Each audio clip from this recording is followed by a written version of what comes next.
Représentation graphique d'une série statistique. Le diagramme circulaire est sans doute la représentation graphique la plus courante. Les secteurs angulaires, c'est-à-dire les angles, sont proportionnels aux effectifs de chacune des valeurs du caractère. Le diagramme en bâton ou diagramme en barre aura des hauteurs proportionnelles aux effectifs des valeurs du caractère et l'axe des abscisses représentera les différentes valeurs du caractère. Lorsqu'on souhaite comparer différentes mesures d'une variable, on peut avoir des variantes de ce type de graphique avec des versions empilées notamment. Enfin, l'histogramme, particularité de l'histogramme, l'axe des abscisses a une graduation continue et ce sont les aires des rectangles qui sont proportionnelles aux effectifs.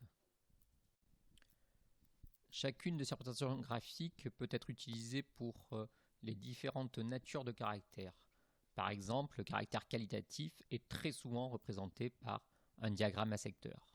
Parfois, on utilisera aussi un diagramme en barre. Si le caractère est quantitatif discret, on utilisera souvent le diagramme en barre, parfois le diagramme à secteur. Enfin, si le caractère est quantitatif continu, on utilisera comme représentation graphique l'histogramme, puisqu'on a dit tout à l'heure que l'axe des abscisses était continu, ce qui est approprié à ce type de caractère.